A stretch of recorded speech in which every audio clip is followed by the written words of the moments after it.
دیکھیے، حکومت میں اتنی قوت نہیں ہے کہ وہ ایک دن بھی چل سکے. جو لائے ہیں وہی چلا رہے ہیں، اور جو لائے ہیں وہ کب اس کا اپنا سہارا جو ہے، وہ کندھا جو ہے وہ اٹھا لیتے ہیں.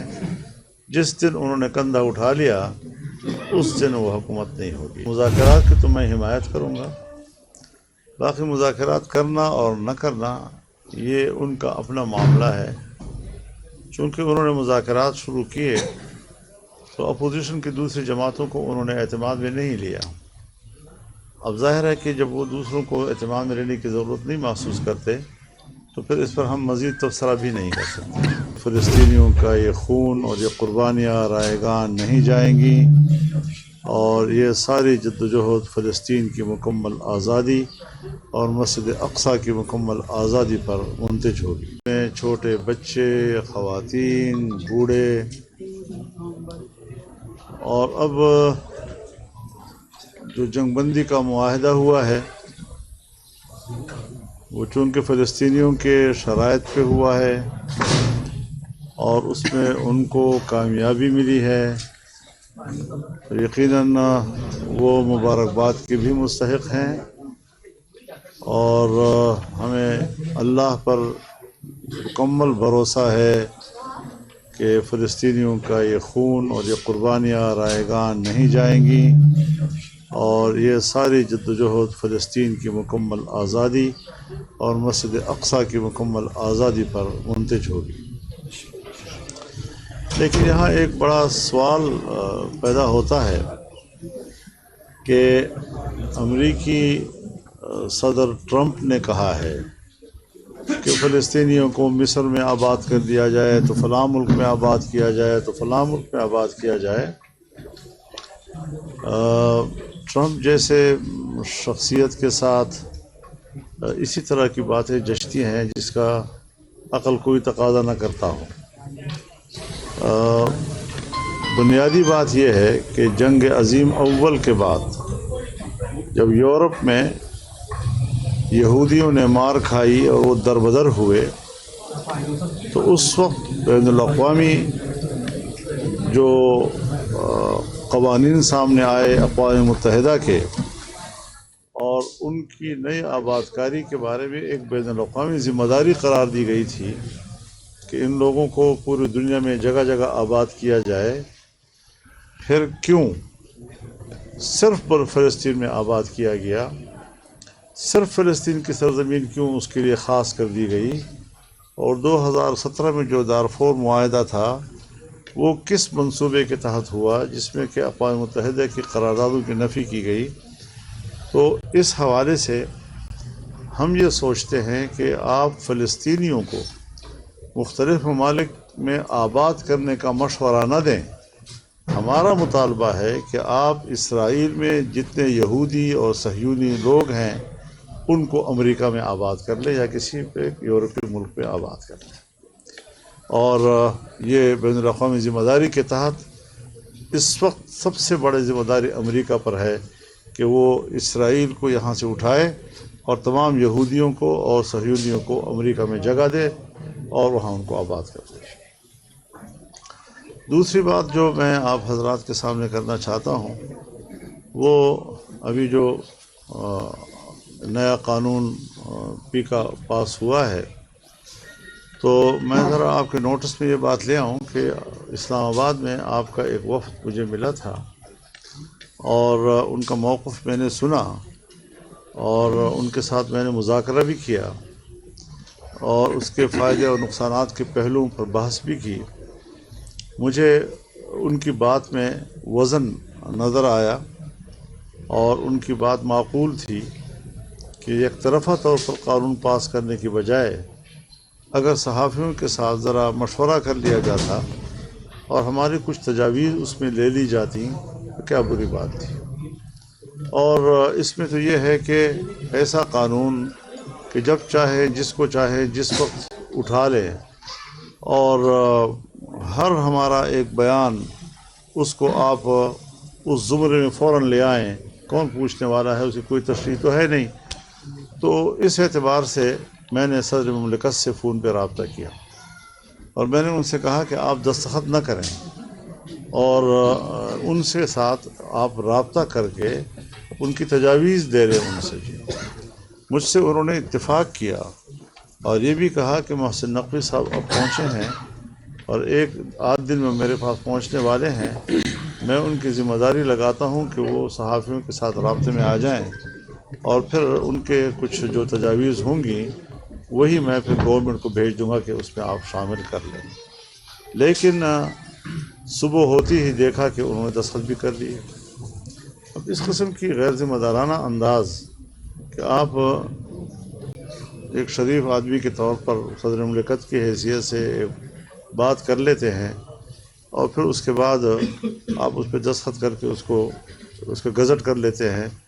تو میں اب بھی سمجھتا ہوں کہ صحافیوں کی اس میں تجاویز لی جائیں، ان سے بات چیت کی جائے، جو معقول تجاویز ہوں ان کو قبول کر لیا جائے اور ترمیم کے ذریعے سے اس کو اس قانون کا حصہ بنا دیا جائے. تو یہ دو باتیں اس وقت میرا خیال تھا کہ میں آپ کے وہ گزار کر لوں. مزید اب اگر صورتحال پر آپ کے سوالات ہوں پرانے دوست سمجھے جاتے ہیں زرداری، اور آپ کی فون پر بات بھی جیسے آپ نے بتایا، پھر بھی انہوں نے دستخط کر کے آپ کے پرانے دوست ہیں، آپ کا دل نہیں ٹوٹا؟ تو میں ان کو پرانا جانتا ہوں.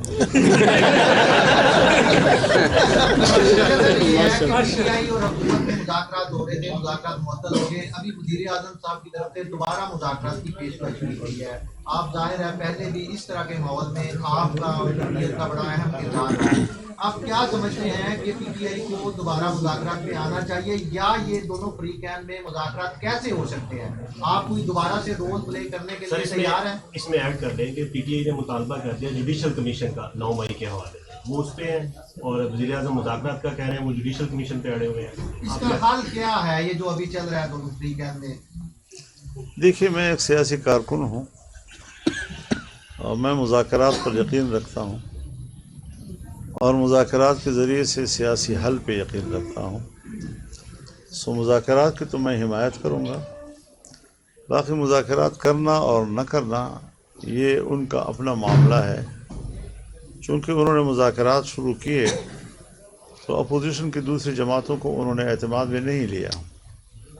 اب ظاہر ہے کہ جب وہ دوسروں کو اعتماد میں لینے کی ضرورت نہیں محسوس کرتے تو پھر اس پر ہم مزید تبصرہ بھی نہیں کر سکتے. مولانا صاحب آپ کو لگتا ہے کہ حکومت جو اپنی مدت پوری کرے گی یا آپ بھی اس حکومت پر آنے میں کوئی اپنا کردار ادا کریں گے؟ دیکھیے حکومت میں اتنی قوت نہیں ہے کہ وہ ایک دن بھی چل سکے. جو لائے ہیں وہی چلا رہے ہیں اور جو لائے ہیں وہ کب اس کا اپنا سہارا جو ہے وہ کندھا جو ہے وہ اٹھا لیتے ہیں. جس دن انہوں نے کندھا اٹھا لیا اس دن وہ حکومت نہیں ہوگی. اچھا مولانا صاحب یہ ہے کہ پی ٹی آئی آپ سے راستوں میں 2 حصوں میں تقسیم ہے، دھڑے بندی سامنے آئی، اس حوالے سے کیا کہیں گے؟ دیکھیے مجھے ان کے آپس کے دھڑوں کے کوئی میرا پرابلم نہیں ہے. وہ میرے پاس جو آتا ہے اور جو کہتا ہے کہ خان صاحب کی ہدایات پر ہم آپ کے پاس آئے ہیں، میرے لیے وہی دلیل ہے، وہی حجت ہے اور میں انہی کی کسی بات کا جواب دینے کا پابند ہوں. اگر ان کی پارٹی میں کوئی اس سے الگ سے کوئی بات کرتا ہے یا اس کے برعکس کوئی بات کرتا ہے تو پارٹی ڈسپلن کے تحت ان کو خود ان کا نوٹس لینا چاہیے، نہ یہ کہ میں ان کے جواب میں کوئی بات کروں. مولانا صاحب کے پی کے حالات خراب ہیں تو اس پہ آپ کیا کہنا چاہیں گے؟ دیکھیے جہاں تک کے پی کے حالات ہیں وہاں حکومت کی ریٹ ختم ہو چکی ہے. وہاں پر مسلح گروہوں کا راج ہے اور ٹرائبل ایریاز میں بھی اور سیٹل ایریاز میں بھی. پولیس اس وقت جس وقت میں آپ کے ساتھ بیٹھا ہوں اس کے بعد وہ سڑکوں پہ نہیں آ سکتی. وہ اپنے تھانوں میں جا کر محصور ہو جاتی ہیں اور سڑکیں علاقے وہ مسلح گروہوں کے قبضے میں ہوتی ہیں. وہی گاڑیوں کو روکتے ہیں، وہی لوگوں کو گرفتار کرتے ہیں، وہی لوگوں سے ٹیکس لیتے ہیں، وہی لوگوں سے جرمانے لیتے ہیں جو بھی ان کے رحم و کرم پر ہوتے ہیں. اور روزانہ ٹارگٹ کلنگ ہو رہی ہیں جگہ جگہ پہ. ہمارے خود علماء کرام نشانہ بن رہے ہیں.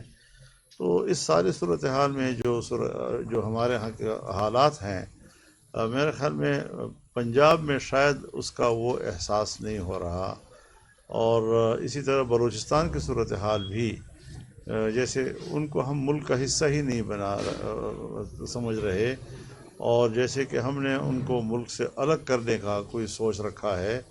میرے خیال میں یہ ساری صورتحال بڑی سنگین ہے، اور ریاست کی سطح پر اس کو سنجیدہ لینا پڑے گا، ورنہ پھر ہم یہ سوچیں گے کہ شاید یہ ملک کو تقسیم کرنے کے ایک منصوبے کا حصہ ہے. پچھلے دنوں میں ایک ان کی جو وقت ہے وہ دن رات آپ کے چوکھٹ پہ وہاں پہ حاضر ہوتے رہے ہیں، آپ کے ہر معاملے کے اندر آپ کی مشاورت حاصل کرنے کے لیے، آپ کی جو ہے معاونت کے لیے وہ بار بار آپ کے گھر چکر لگاتے رہے ہیں.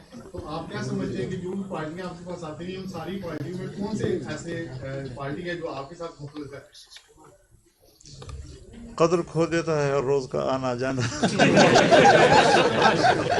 مولانا صاحب آپ ان میرا- دونوں جماعتوں میں اہم کردار ادا کیوں نہیں کرتے؟ کس بارے میں؟ ان دونوں جماعتوں میں جو سیاسی جماعتیں ہیں دونوں پی ٹی آئی اور قوم لیگ، اہم کردار آپ کو ادا کرنا چاہیے.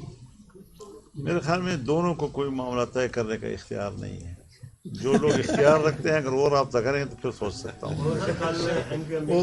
کی ہے سندھ میں، انہوں نے بولا کہ گزشتہ 15 سال سے سرکاری سطح پر تاجروں سے بتہ لیا جا رہا ہے، اور سندھ میں آپ کا ماشاءاللہ آپ کی جماعت کا کافی وجہ، تو آپ کیسے دیکھ رہے ہیں اس کو، ان کا یہ بیان الزام لگانا کہ 15 سالوں سے تاجروں سے بتہ لیا جا رہا ہے؟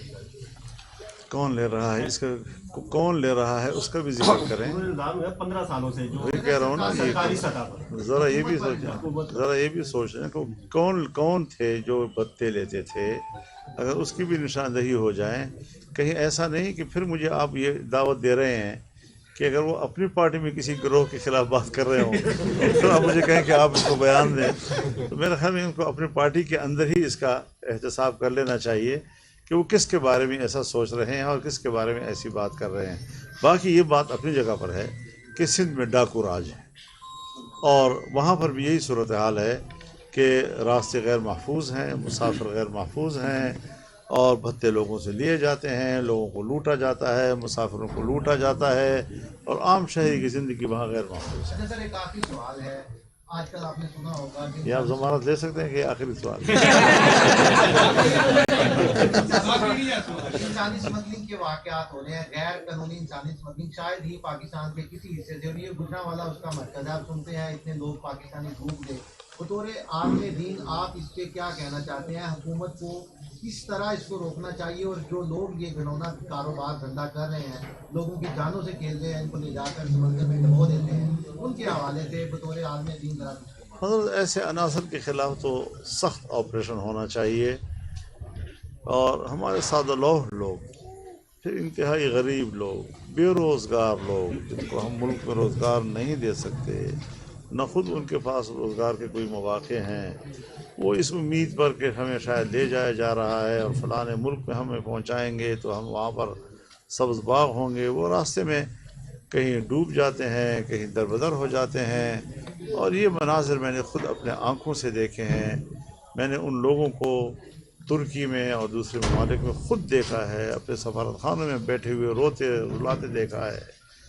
اور یہ انتہائی واقعی کربناک صورتحال ہے. اس کے خلاف باقاعدہ ایک حکومتی اقدام ہونا چاہیے.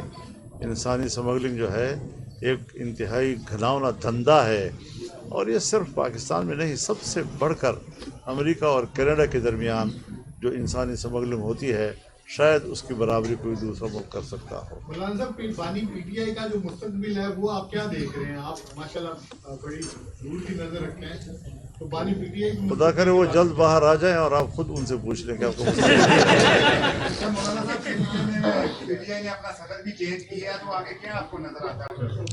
لیکن میں پارٹی کے کسی داخلی معاملے میں مداخلت نہیں کرتا. یہ ان کا معاملہ ہے، صدر تبدیل کرتا ہے، وزیر اعلیٰ تبدیل کرتا ہے. لیکن اتنی بات ضرور ہے کہ صوبہ خیبر پختونخوا میں کوئی حکومت نہیں ہے.